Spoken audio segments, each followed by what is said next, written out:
What's up? Welcome to another episode of Litti from my city.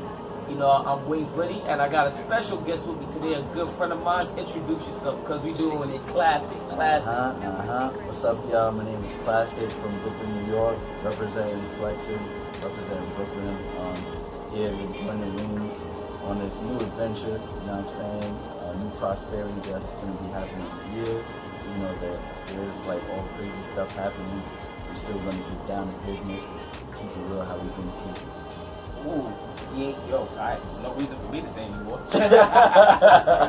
But you know, considering the whole coronavirus thing is going on, we're 12 feet apart. He got his mask on, I got my mask off, but I trust my brother right here. Yeah, but a brother all day, every day. Mm-hmm. Yo, how did we meet, bro? Man, we met like years ago, bro. This had to be around first started flexing like around 2010. Yo, that's deep, bro. This is like 2010 where you and a good friend of mine, my brother, Havoc, was working at FedEx. There you go. So yeah, man, after that, you know, we had like a little like competition with like the dance and ballet aspect for a while. You know, I was finding myself dancing, and then he was like more engaged in it at the time than I was, because I was just kind of figuring it out. As we all are trying to figure it out, like right. So at that time, from there on, I mean, we just kind of got cool and started hanging out, chilling, learning about people. That's a fact, bro. That's a fact. Team brothers for real. And real talk, we had a little static with even laughing with each other. It was on some like, yo, think you nice? Like, you know, it was gritty, but it was love. Love was love. Love was love, yeah. Especially 2010 and further down, but rules don't change. Right now I have a special guest. Shout out to Dr. Litti, my boy. Dr. Litti. I have 3 questions to ask this man, and we're still doing the alcohol thing. This alcohol thing is here, and I'm actually representing, what is this? A Guyanese vodka, because I love my Guyanese women. I love my West Indian. But just to let you know, Guyana is not an island. It's a country on a continent. South America. Geography lesson, people. But we're doing, I'm on the team of El Dorado, 12-year rum, 40%, 80 proof. You already know. Alright, so I'm about to take you out of school right here. This is Flor de Cana, some Spanish rum, aged 12 years as well. I mean, I never tried it. It's 40 proof. You know what I mean? But no more secrets. I feel like, you know what I mean, it's going to be a smooth contestant. Which one is going to win? We don't know. We'll test it out then. Even though he said it was a Spanish rum, it is. I'm going to say the country name, Nicaraguan. Yes, there we go. Listen, it's okay. I'm the liquor expert. It's okay. It's okay. We're all human here. Alright, so basically we're going to try this. I preferably, and I'm going to tell you honestly, I never had that rum before. But I had a taste of this Guyanese rum before, which once again is El Dorado. It was actually pretty smooth rum, but I never had that before. So what we're going to do today is going to try the team of El Dorado. Alright, so my man's got the ice. Sir, yeah. Moment of truth. This is a pretty bottle, by the way. Remember the movie El Dorado back when we was kids, bro? Sure do. That shit was lit. Oh, you're such a gentleman. Look at you. See that? The switchers? Switcher, really? Alright, so when I'm pouring, I'm going to ask you this question, right? So, like, what got you into dancing, bro? Great question. What got me into dancing? You see that pour, baby? Pour. But what got me into dancing was the idea of self-expression. So that's what made me further my passion for it. What actually got me started was my cousin. His name is Anthony Corella, also known as Sketch. That's a hot name. That is a hot name. I ain't gonna front. So got me feeling like racist. I'm gonna sketch that up right there. But he used to play a game called DDR. You know, Dance Dance Revolution, the game with the arrows, you doing the feet, and he inspired me because at that time in my age, I was going through like a lot of family stuff. So he was like an inspiration. I looked up to him a lot. So he would take me to different places, arcades, and then he would not only do the arrows, but he would dance. So he knew how to do like a little bit of like popping, a little bit of breaking. So I asked him to, teach me some stuff. So I remember for like a 4 year, long story short, I played for a while, and that made me want to like discover myself, pieces of myself. So that's what made me start. It was just the idea of introducing DDR and the idea of expression. Now, how you gonna drink that one? Give you a little structure, right? Right. All right. So, swish wash it in your mouth, like your mouthwash. Yeah. And after that, take a nice little, no crazy pump, little by little, bro. Little by little. Okay. We're at little by little. Right. And I want you to describe the taste to the people. Alright, here we go. You ready? You about to see what's about to happen. If I die, it's alright. I'll be alright.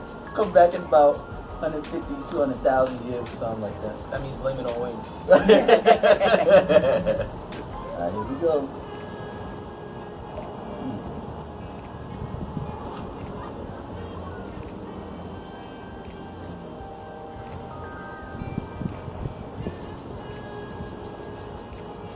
I ain't gonna front.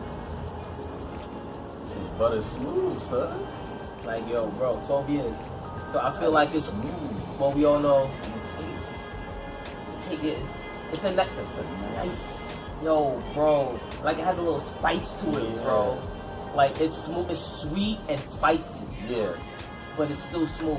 Like I think, like for the smooth, I don't know how that tastes now, but this is pretty smooth for 12-year rum. I ain't gonna front. Nah, that's smooth. I'm not gonna lie. If you want like a nice chill drink, like I could picture this in a few different settings. Like as far as like the taste and the vibe of it. Like if you're in like, you could be at a party or a club, but a nice club, just chilling in the back. This is definitely like one of those drinks you could just post up, chill with your peeps. You know what I mean? Don't chase that home. Don't chase it up. It really don't even chase it. It really don't. It really don't.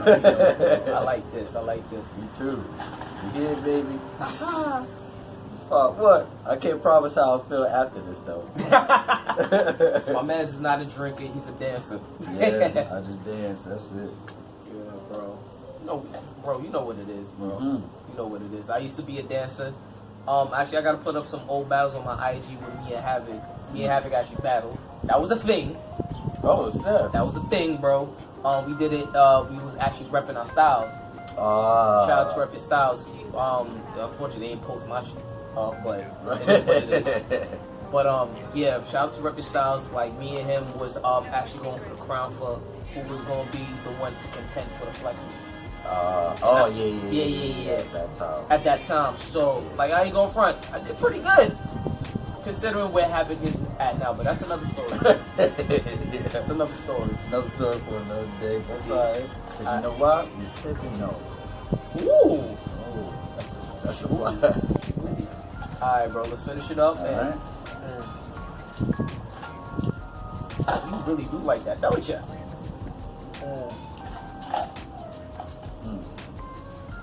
It was a swishing. Yeah, because it got you.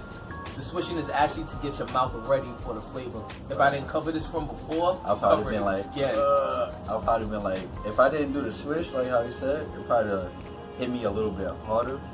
But because it's settled, I got to taste the flavors more. You know what I mean?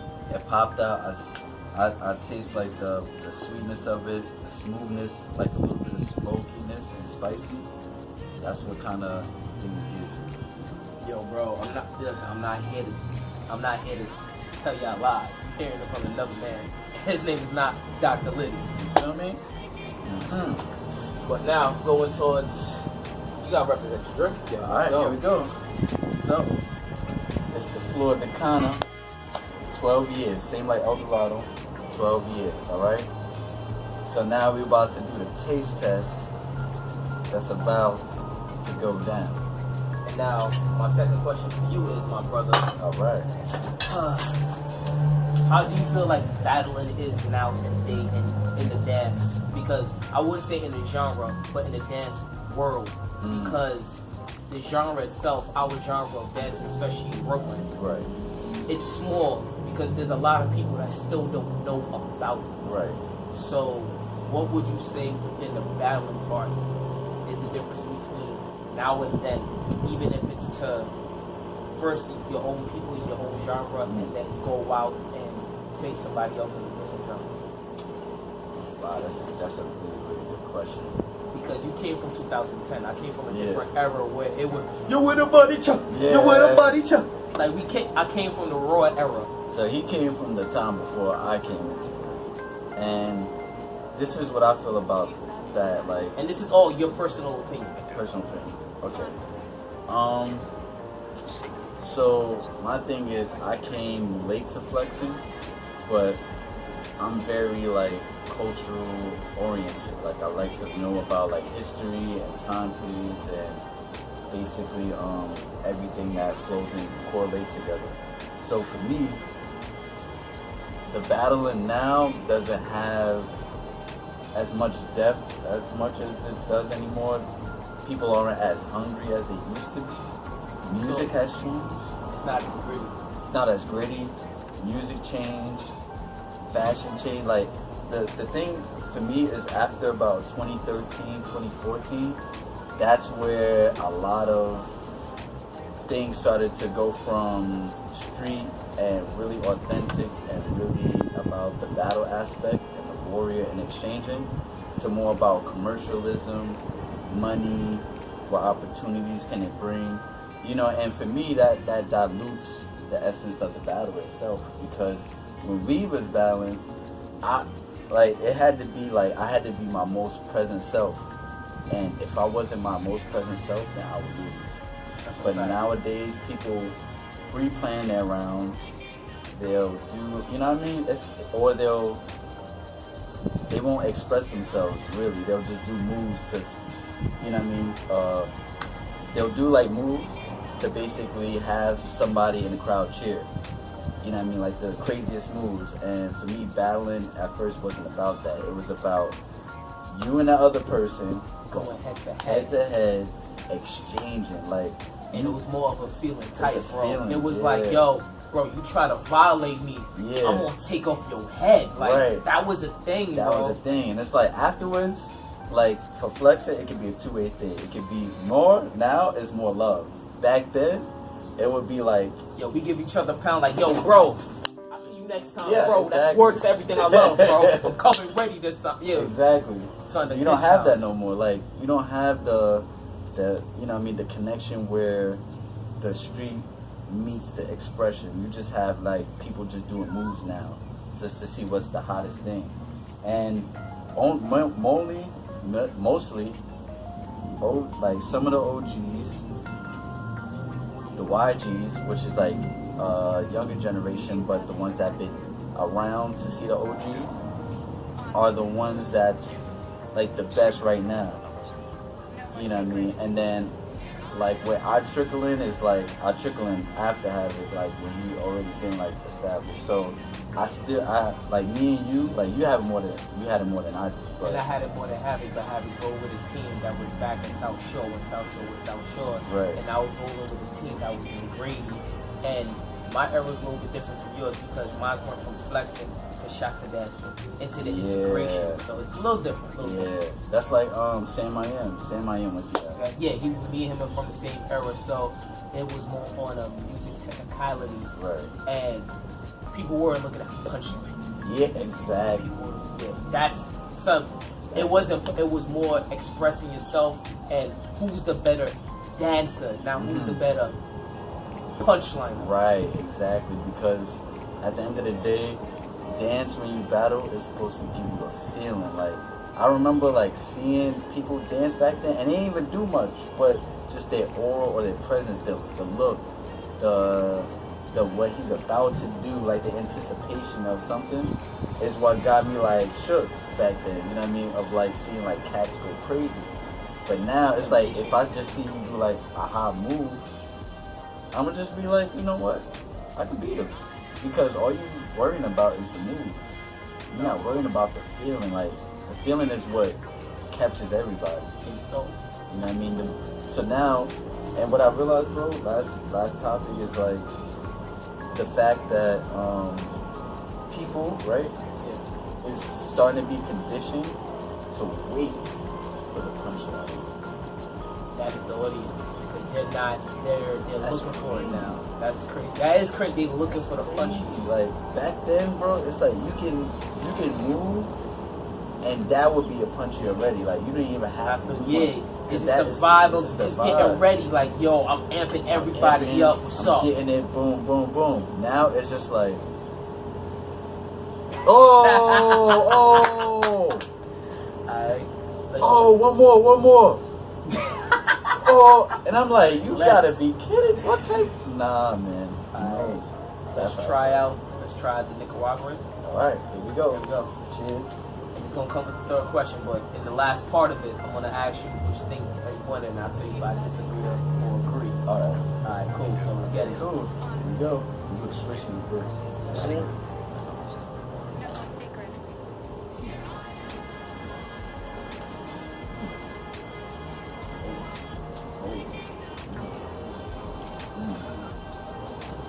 It's close. Whoa. It's a hard one. Yo. I go first. We gonna get to this pretty soon. Let's sip on it some more. I was like, whoa. So for my last, do you feel like there's a difference between a black entertainer and a white entertainer? And this is raw. This is real, bro. Like, you feel like you have it harder than the white entertainer? Oh, hell yeah. Oh, hell yeah. I feel like the difference between, well, of course, the black entertainer, white entertainer. The white entertainer, of course, has more opportunities open and more avenues that can be permitted to them. You know, you can have more roles, more supporting roles, more anything, whatever, depending on like what avenue you have. You know, the difference between the black is like not as many people are open to the idea of having it. Because what they'll do more so is typecasting. And this is the thing where I feel like they try to desensitize like what is black to them, because they'd be like, well, you're black, but you have like a bone structure of something. A bone structure? Yeah, bro. They're like, cause imagine, right? You look at people like Shamar Moore, or you know what I mean, like he's black, but he's Aki. He's Aki. He's chiseled. He has like a frame face. He has, you know what I mean. So they kind of cast on like what type of deposition of black do they want? Do they want the black that can gravitate to everybody, like have people gravitate to them? You know what I mean? Or is it the type of black that is going to be like more so like the Tupac, or you know what I mean? If nobody wants a Tupac. Even in these times, nobody wants a Tupac, bro. And then but also, that's straightforward. Also, look at the supporting roles. Like if you were talking about acting too, look at the supporting roles. Blacks are more dictated as robbers, thugs, shooters, like bounty cops, as you know what I mean, dirty cops, you name it.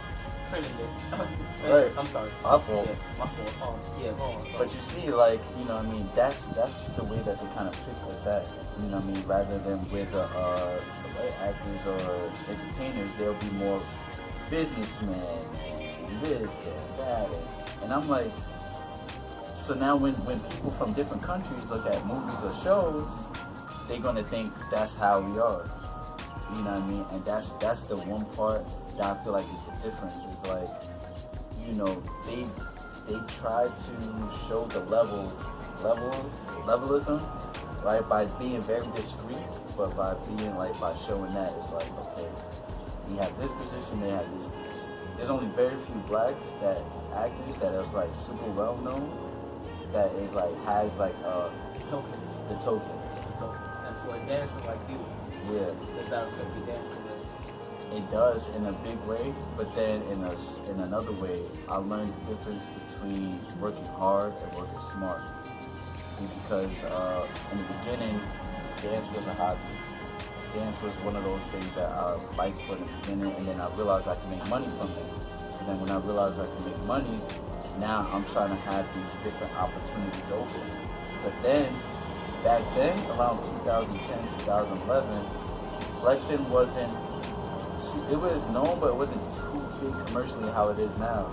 So opportunities wouldn't be open because they feel like our style would be too street. Your style is too street.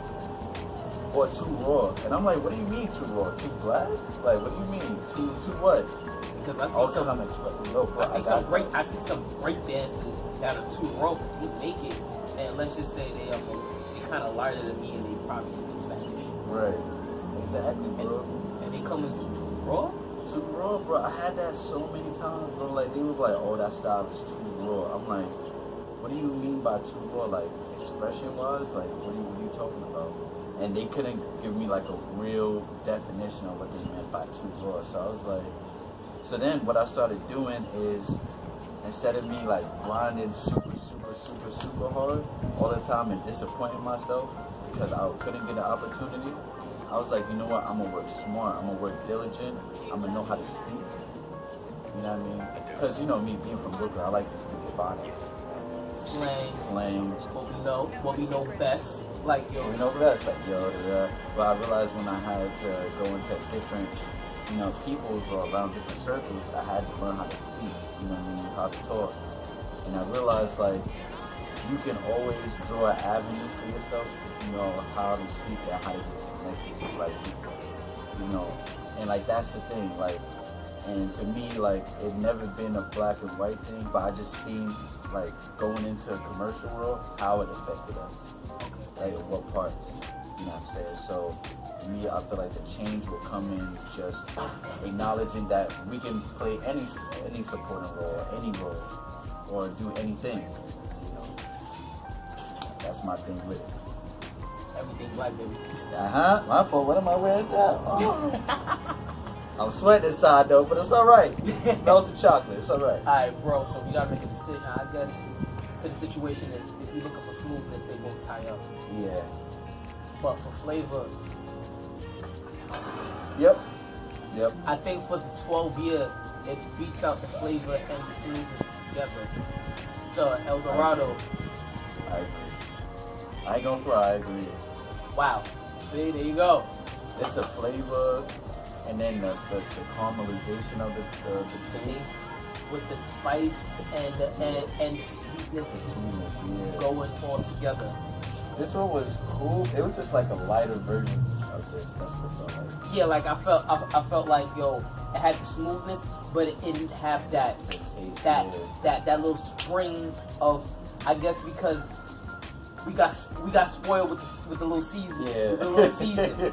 We got spoiled. So for today, for the rums, for the dark rums, 12 years, I'll say, yo, everybody, don't knock them. Don't knock them. It's pretty smooth.